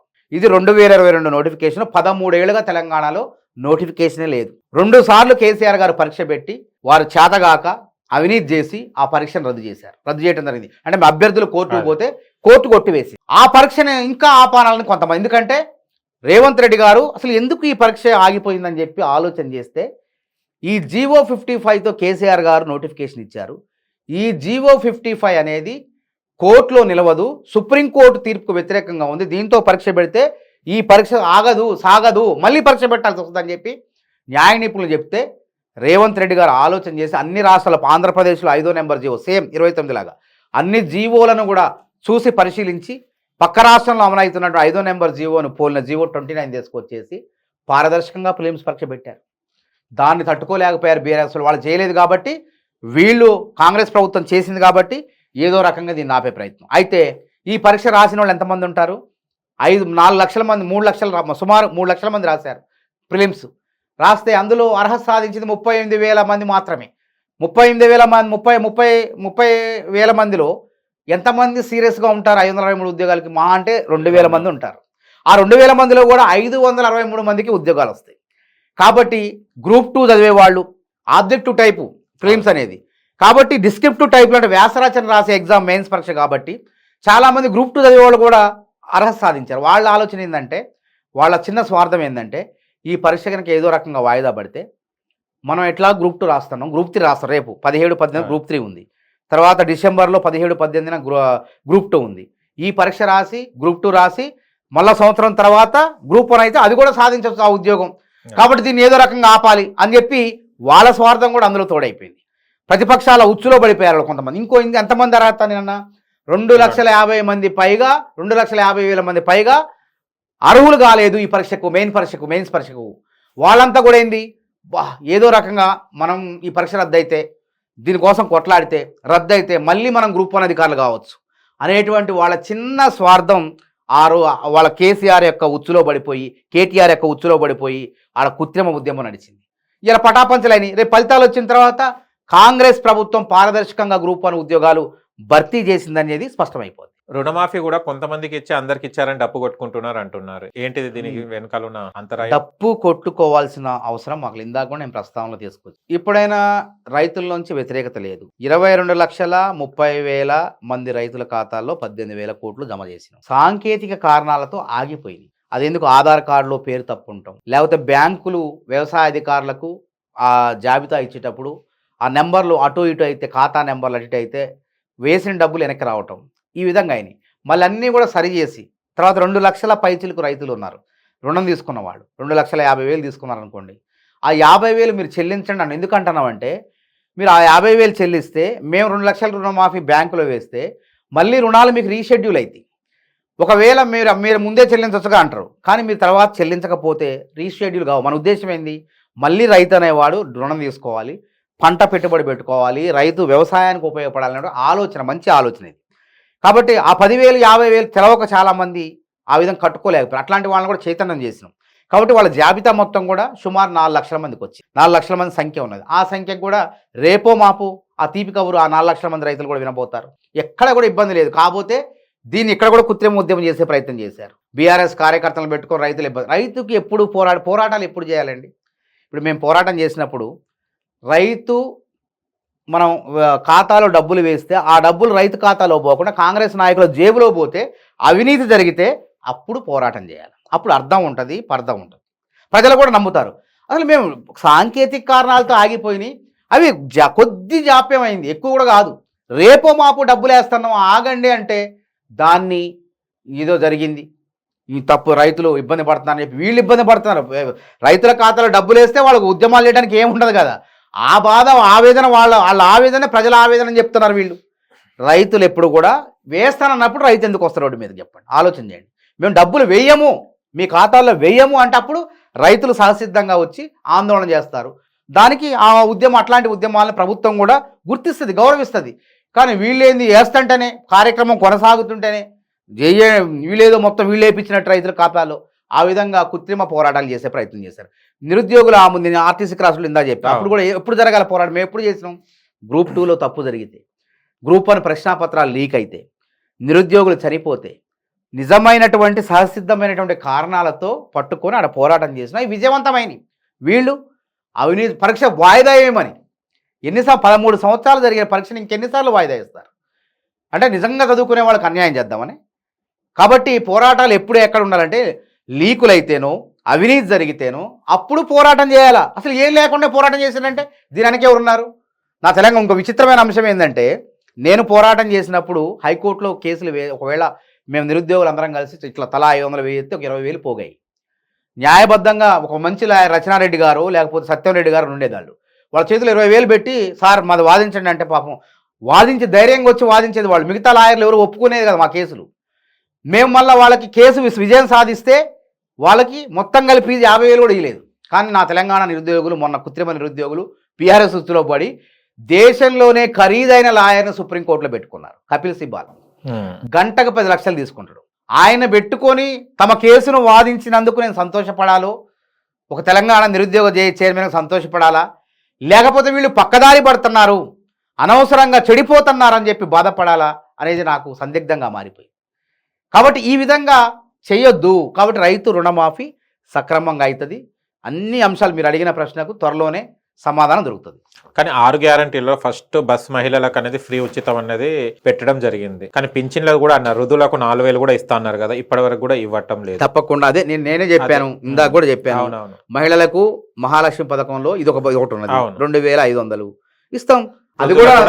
అది కూడా ఆసరా పెన్షన్లు ఉన్నాయి, ఇస్తారు 4,000 రూపాయలు అన్నాం. వికలాంగులకు 6,000 వాళ్ళకు కూడా ఇస్తాం. మేము ఏదైతే 6 గ్యారంటీలు ఉన్నావో ఒక 3 అమలు చేయడానికి సిద్ధంగా ఉన్నాం. అమలు చేయము అని అంటలే, త్వరలో చేయడానికి సిద్ధంగా ఉన్నాం. అది ఆసరా పెన్షన్దారులు కూడా అభినందిస్తారు త్వరలోనే ముఖ్యమంత్రి గారిని. కాబట్టి వాళ్ళ లెక్క ప్రాంతీయ పార్టీ కాదు ఇది. మేము ఇష్టం మాది ఏదంటే అది, నంది అంటే నంది, పంది అంటే పంది మాట్లాడడానికి వీలు లేదు. మా కుటుంబ రాజ్యం కాదు ఇది. ఇది జాతీయ పార్టీ, బహుముఖ నాయకత్వం, అగ్రనాయక అధిష్టానం ఇవన్నీ ఉంటాయి మా దగ్గర. కాబట్టి ఈరోజు ఇంత నిజాయితీగా 10.5 నెలల పరిపాలన సాగుతుందంటే ప్రజల అండదండలు ఉండబట్టే. ప్రజల అండదండలు లేకపోతే ఇంత పరిపాలన ఉండదు. కాబట్టి వాళ్ళ అండదండలతో రేపొద్దున మరిన్ని సంక్షేమ కార్యక్రమాలు మేము అమలు చేసి ఎవరైతే మాట్లాడుతున్నారో వాళ్ళ చెంప చెల్లు అనిపిస్తాం. చాలా వరకు హైడ్రా గురించి చెప్తే కనుక హైడ్రా వాళ్ళు అందరూ ఎవరైతే ఉన్నారో పబ్లిక్ ఎవరైతే నష్టపోయారో వాళ్ళందరూ రేవంత్ రెడ్డి గారిని పొల్లు తిట్టడం జరుగుతుంది, చాలా దుమ్మెత్తుకోవడం జరుగుతుంది, చాలా మా ఉసురు దాక్తుందని చెప్పడం జరుగుతుంది. దీన్ని మీరేమంటారు? అంటే టైం ఇవ్వకుండా సమయం ఇవ్వకుండా చేస్తున్నారని అంటున్నారు. ఇక్కడ కొన్ని అంశాలు ఎట్లుంటాయంటే పేదవాళ్ళు మధ్యతరగతి వాళ్ళు చాలా జాగ్రత్తగా ఉంటారు. ఏదైనా కొనాలన్నప్పుడు ఏదైనా కట్టేటప్పుడు 100కు 10 సార్లు ఆలోచిస్తారు. ఎవరంటే బాగా బలిసినోడు ఏం కాదులే ప్రభుత్వం నా చెప్పు చేతల్లో ఉండి నేను మేనేజ్ చేస్తున్నా, డబ్బుతో ఏదైనా చేస్తా అని చెప్పి అనుకున్నాడు, అహంకారంతో విర్రవీగినోడు తప్పు చేస్తాడు. ఇంకోటి ఏం తెలవనటువంటి అసలు ఏం తెలవు, చట్టాలపైన అవగాహన లేదు, రేకుల షెడ్ వేసుకొని ఉందాం అనేటువంటి అమాయకులు ఉంటారు, వాళ్ళు ఉంటారు. అట్లాంటి వాళ్ళు తెలుసు వాళ్ళకి రేకుల షెడ్ ఎందుకు వేసుకుంటారు, ఇది ఎప్పుడైనా కూలిపోయేదే, ఇక్కడ ఉంటే ఇబ్బందే, కాబట్టి తాత్కాలికమైన నివాసం అని వాళ్ళకు కూడా తెలుసు. కానీ ఇక్కడ ఏంటంటే కొంతమంది అందులో జొరబడి బీఆర్ఎస్ పార్టీ వాళ్ళు జొరబడి అక్కడ ఎవరైనా చచ్చిపోతే ఇది కాంగ్రెస్ పార్టీ చంపేసిందని రాజకీయం చేసే కుట్ర భాగంగా జరుగుతుంది. నిజంగా హైడ్రా రేవంత్ రెడ్డి గారు ఎందుకు చేస్తున్నారు ఇందాక నేను చెప్పిన ఆల్రెడీ చేస్తున్నా కానీ సమయం ఎందుకు ఇస్తారు? సమయం అంటే దొంగలు ఆల్రెడీ వాళ్ళకి వివిధ శాఖల వాళ్ళు నోటీసులు ఇచ్చారు ముందే, అవి దాచిపెడుతున్నారు. సుప్రీంకోర్టు కూడా ఎక్కడ కూలుస్తున్నారంటే అర్ధాంతరంగా మనం ఏదైతే సరస్సు లోపల చెరువు శిఖమంటాం మనం, FTL ఫుల్ ట్యాంక్ లెవెల్, అక్కడ అందులో ఎవరైతే కట్టారో వాళ్ళని తక్షణమే ఎటువంటి నోటీసులు కూడా ఇవ్వాల్సిన అవసరం లేదు సుప్రీంకోర్టు తీర్పు ప్రకారం. అయినా వాళ్ళకి హెచ్చరికలు ఇచ్చి ముందే చెప్పి కూల్చేస్తున్నాం. అక్కడ మళ్ళీ ఏం చేయాలి, వ్యాపారాలు చేసేవాళ్ళు ఎవరైతే బిల్డర్లు విల్లాస్ కట్టారో, నాగార్జున లాంటి ఎన్కన్వెన్షన్ కట్టి వ్యాపారం చేస్తున్నారో, సంవత్సరానికి కోట్లాది రూపాయలు ఆ వ్యాపారం చేస్తున్నారో, అట్లాంటి వ్యాపారం చేసే సంస్థలను తక్షణమే కూల్చివేసినాం. ఎవరైతే ఉన్నారో నదీ గర్భంలో కడితే తప్పకుండా కూల్చేయాల్సిందే. బఫర్ జోన్లో ఉంటే వాళ్ళకి సమయం ఇస్తాం, బఫర్ జోన్లో ఉంటే సమయం ఇస్తాం. అందుకే కొంతమందికి నోటీసులు ఇచ్చి వదిలిపెట్టినాం. మీరు తొందరలో ఇక్కడ నుంచి ఖాళీ చేయాలి, ఇది విపత్తు, భవిష్యత్ విపత్తుకు కనిపిస్తుంది మీ వల్ల, భవిష్యత్తులో ప్రళయం వచ్చే అవకాశం ఉంది, హైదరాబాద్ సురక్షితంగా ఉండాలంటే ఈ అక్రమ నిర్మాణాలు ఉండకూడదు అని చెప్పి వాళ్ళకి సంకేతాలు ఇచ్చినాం. తప్పకుండా చేస్తాం, ఇది మంచి కోసమే, భవిష్యత్ తరాలు హాయిగా ఎటువంటి విపత్తులు రాకుండా జీవించడం కోసం చేసే మంచి పని రేవంత్ రెడ్డి గారు చేస్తున్నారు. కాబట్టి ఇప్పుడు అర్థం కాదు దీని పని చర్య. భవిష్యత్తు కొన్ని తరాలు రేవంత్ రెడ్డి గారిని కీర్తి సహా, అప్పుడు రేవంత్ రెడ్డి గారు ఉన్నాడు ముఖ్యమంత్రి, ఇలా మనం ఈరోజు ఇంత హాయిగా ఈ నగరం ఉందంటే కారణం ఇదే, ఈ మూసీ నది ఇంత అద్భుతంగా తీర్చిదిద్దిందంటే ఆయన ఘనతే అని చెప్పుకుంటాం. మీకు చరిత్రలోకి పోవాలి మనం కూడా. మనం 6వ నిజాం ఉన్నప్పుడు మెహబూబ్ మీర్ అలీ ఖాన్ గారు ఆయన ఉన్నప్పుడు మూసీ నదికి పెద్ద ఎత్తున వరదలు వచ్చినాయి. 60 అడుగుల ఎత్తులో వరద వస్తే ఆ వరద ఉధృతికి సుమారు 15,000 మంది కొట్టుకొని జలసమాధి అయ్యారు. 15,000 మంది, ఇంకా అధికారికంగా 50,000 పైన లెక్క. అంటే నిజాం గణాంకాల ప్రకారం తెలుపుతుంది ఇది. చరిత్రకారులు రకరకాలు రాశారు, వాళ్ళ పుస్తకాల్లో వాళ్ళు రాశారు, కానీ నిజాం గణాంకాల ప్రకారం మనం తీసుకుందాం. 15,000 మంది కొట్టకపోయారు. కొట్టకపోతే ఒక 150 మంది మాత్రమే. ఇప్పుడు ఉస్మానియా దవాఖానాలో ఒక చింత చెట్టు ఉంది, 200 సంవత్సరాల పైచిలుకు చరిత్ర ఉంది. ఆ చింత చెట్టు చిటారి కొమ్మల్లో ఎక్కి 150 మంది ప్రాణాలు కాపాడుకున్నారు ఆ వరద నుంచి. ఆడ ఇమ్లీ బన్ అన్నాం. ఇమ్లీ బన్ అంటే ఏంది, పులుపు చెట్లు ఉండే ప్రాంతం. ఇలా ఉన్నాయి ఆ చెట్లు, ఆడ పర్యావరణం ఉందా? మూసీ నది చుట్టూ చెట్లే లేవు, ఆ బండ్లు లేవు, ఏవి లేవు. మొత్తం ఇమ్లీ బన్ అనేది మారిపోయింది, మహాత్మా గాంధీ బస్ స్టాండ్ ఉండే ప్రాంతం. అంటే అట్లాంటి చింత చెట్లు పర్యావరణం ఉండబట్టి కొంతమందినే బతికారు. కాబట్టి ఆ వరద ఆ విధంగా నేర్పిన గుణపాఠం నుంచి మనం బయట తేరుకోవాలంటే ఏం చేయాలని చెప్పి 7వ నిజాం మీర్ ఉస్మాన్ అలీ ఖాన్ గారు ఒక ఆలోచన చేశారు. ఈ హైదరాబాదు సికింద్రాబాదు జంట నగరాలుగా విస్తరిస్తున్నాయి, జనాభా పెరుగుతుంది, భవిష్యత్తులో ఈ మూసీ నది వరదలు రాకుండా ఏం చేయాలి అని చెప్పి ఆలోచనతో ఆయన గారు మీర్ ఉస్మాన్ అలీ ఖాన్ గారు మోక్షగుండం విశ్వేశ్వరయ్య అనేటువంటి ఒక ఇంజనీర్ని తన ఆస్థానానికి పిలిపించుకొని ఈ హైదరాబాదు నగరానికి మురుగునీటి వ్యవస్థ, తాగునీటి వ్యవస్థ, ఈ పైపు లైన్లు, డ్రైనేజులు, ఈ మూసీ వరదలు రాకుండా ఏం చేయాలని చెప్పి ఆయన సలహాలు సూచనలు ఇస్తే ఆయన కొన్ని సూచనలు ఇచ్చారు. ఆ సూచనల ప్రకారంగానే ఈ హైదరాబాదు నగరంలో ఈ మురుగునీటి పారిశుద్ధ్య వ్యవస్థ మొత్తం కూడా రూపొందింది. అదేవిధంగా మూసీకి వరద రాకుండా ఆయన ఏం సలహా ఇచ్చారంటే, హైదరాబాద్కు ఉత్తరాన మీరు ఉస్మాన్ సాగర్ని నిర్మించండి అని చెప్తే 1912వ సంవత్సరంలో వరద నియంత్రణ వ్యవస్థలో భాగంగా అక్కడ ఉస్మాన్ సాగర్ని 1920వ సంవత్సరంలో నియమించారు. 12లో వరద నియంత్రణ వ్యవస్థను ఏర్పాటు చేసి క్రమక్రమంగా 20వ సంవత్సరం వచ్చేసరికి ఉస్మాన్ సాగర్ అంటే మూసీ నుంచి వికారాబాద్ గుట్టల్లో కొండల్లోంచి వచ్చే వరద మొత్తం కూడా ఉస్మాన్ సాగర్లో జమ అవుతుంది. అదేవిధంగా మూసీకి ఉపనది ఉన్నది, ఈసీ నది అంటారు దాన్ని. ఆ ఈసీ నది వల్ల కూడా హైదరాబాద్కు ప్రమాదం ఉంది. కాబట్టి దాని నుంచి వరదల నుంచి నివారించాలని ఏం చేయాలంటే హిమాయత్ సాగర్ కట్టడానికి 27వ సంవత్సరంలో 1927వ సంవత్సరంలో హిమాయత్ సాగర్ కడితే ఆ జంట జలాశయాలు ఇప్పటికీ జంట నగరాల ప్రజల దాహార్తిని తీర్చడమే కాకుండా పర్యావరణాన్ని కాపాడుతున్నాయి. దాన్ని మనం ఏం చేసినాం, మళ్ళా మన యొక్క స్వార్థం కోసం పర్యావరణానికి ముప్పు వాటిల్లే విధంగా ఆ జంట జలాశయాలను కలుషితం చేస్తున్నాం. బడాబాబులు, సినిమా తారలు, రాజకీయ నాయకులు, అన్ని పార్టీలోళ్ళు, కాంగ్రెస్, బీజేపీ, బీఆర్ఎస్ అన్ని పార్టీలోళ్ళు కూడా అక్కడ పర్యావరణానికి హాని కలిగించే విధంగా కట్టడాలు కట్టాం. అంటే వర్షపు నీరు చెరువులో ఉస్మాన్ సాగర్లోకి పోదు, మూసీ చుట్టూ అక్రమ కట్టడాలు, ఆ విలాసవంతమైనటువంటి వ్యవసాయ క్షేత్రాల ఫామ్ హౌస్లు కట్టేసి ఆ మురుగునీరు మొత్తం కూడా ఆ జంట జలాశయాల్లోకి గండిపేట చెరువులోకి వదిలితే ఆ నీళ్లను మనం హైదరాబాద్ సికింద్రాబాద్ ప్రజలు తాగుతున్నాం. దీన్ని రేవంత్ రెడ్డి గారు గ్రహించారు.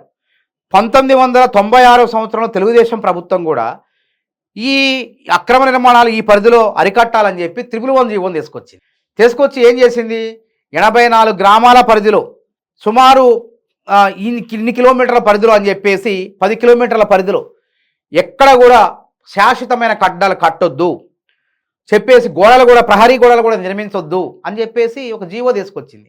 దాన్ని కేసీఆర్ గారు తన కొడుకు farm house, Janwada farm house అక్రమ భాగవతాన్ని కట్టడాన్ని రేవంత్ రెడ్డి గారు పిసిసి అధ్యక్షుడు ఉన్నాడు బయట పెడితే ఆయన కోసం అసలు ఆ జీవోని ఎత్తేసారు లేకుండా. మళ్ళీ పర్యావరణానికి ముప్పు వాటిల్లింది. కాబట్టి ఎవరైనా యుగానికి ఒకడు వస్తాడు, ఎవరో ఒకడు ప్రకృతికి కానీ లేకుంటే మా మనుషులకు కానీ హాని జరుగుతున్నప్పుడు మనుషుల్లో నుంచే ఒక నాయకుడు వస్తాడు. ఆ నాయకుడే రేవంత్ రెడ్డి, అది గుర్తుపెట్టుకోండి. అందుకే ఆయన ఏం చేస్తాడు, భవిష్యత్ తరాల మనుగడ కోసం ఇవాళ హైడ్రాని తీసుకొచ్చిండు. ఆయన కోసం కాదు, రేవంత్ రెడ్డి మనుగడ కోసం కాదు. రేవంత్ రెడ్డి ఆయన మనుగడ ఎట్లాగుంది, ఆయన తరతరాలు ఆయన ఉన్నది, అన్ని రకాలుగా ఉన్నది. అన్నదమ్ములు కష్టపడ్డారు, అన్ని ఆర్థిక వ్యాపారాలను చేసుకున్నారు, అంతా ఉన్నది. కానీ భవిష్యత్ తరాలు ఒక నాయకుడు కానీ ఒక దూరదృష్టి ఉండాలి. ఒక దూరదృష్టి గల నాయకుడు రేవంత్ రెడ్డి. కాబట్టి ఇది ఎవరికి అన్యాయం చేసే చర్య కాదు.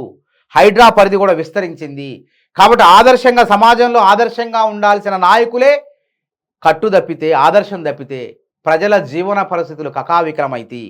కాబట్టి మనం ముందు ఆదర్శంగా ఉండి ప్రజల్ని ఆదర్శంగా ఉండేలా చేద్దామనే ఆలోచనతో ఆయన ప్రయత్నం చేస్తారు. అంటే ఇప్పటిదాకా మీరు అన్నారు కదా ఎఫ్టీఎల్ ఇవన్నీ మనం చేసేది మొత్తం మంచి కోసమే కదా. అవును. అంటే అందరి పేదవాళ్లే ఉన్నారా? అంటే పెద్ద బడబాబులు కూడా ఎఫ్టీఎల్ దగ్గర కూడా అందరి ఉన్నారు. అంటే ఓన్లీ నాగార్జున గారి కన్వెన్షన్ హాల్ చేసే రేవంత్ రెడ్డి గారు హీరో అయ్యారని చెప్తున్నారు. పల్లం రాజు వాళ్ళు చాలా మంది ఉన్నారు కదా. పల్లం రాజు గారు ఓకే. కాంగ్రెస్ నాయకులు, ఓవైసీ గారు ఎమ్మెల్సీ, అంటే ఎంఐఎం పార్టీకి సంబంధించిన ఎమ్మెల్సీలు, అదేవిధంగా బీఆర్ఎస్ నాయకులు, ఇవి అందరికీ కూడా కూల్చేశారు.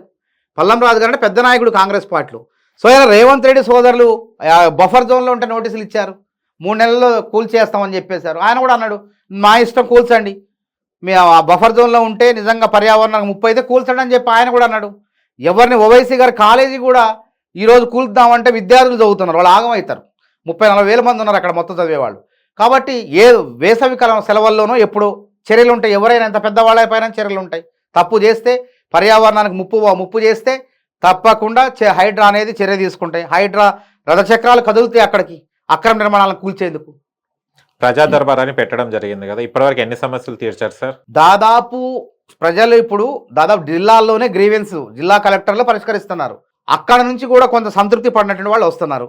వాళ్ళకు కూడా మెసేజ్లు ఇస్తున్నాం. మా మంత్రులు కానీ అధికారులు కానీ దాదాపు అన్ని జరుగుతాయని నేను చెప్పలేను. అంటే అన్ని జరుగుతున్నాయి, ఎక్కడ కూడా 100% ఉండదు. దాదాపు 80-90% కూడా వచ్చిన ప్రజా దర్బార్కు వచ్చినటువంటి సమస్య పరిష్కార దిశగా పరిష్కారం అవుతున్నాయి. ఓకే సార్, మొత్తానికి అయితే కాంగ్రెస్ పార్టీ మంచి చేస్తుందని అనుకుంటున్నారు, అంతే కదా? అంతే. ఓకే, చూద్దాం అది ప్రజలలో ఎలా ఉంటుందో చూడాలి. మిగతా గ్యారంటీస్ కూడా మీరు అమలు చేస్తే ఇంకా బాగుంటుంది. తప్పకుండా అమలు చేస్తాం. ఓకే. ప్రజల శ్రేయస్సు కోసమే కాంగ్రెస్ ప్రభుత్వం పనిచేస్తుంది. అవినీతి లేకుండా పారదర్శకంగా పనిచేసే నిరూపిస్తాం, మళ్ళీ ఒకసారి అధికారంలోకి వస్తాం. Okay sir, thank you so much. చూశారు కదా ఫ్రెండ్స్, మీకు గనక మా వీడియో నుంచి లైక్ చేయండి, షేర్ చేయండి, కామెంట్ చేయండి, సబ్స్క్రైబ్ ఛానల్ అక్కడ గంట సిమ్లో టంగున కొట్టండి. నేను మీ యాంకర్ పప్పు. Bye bye.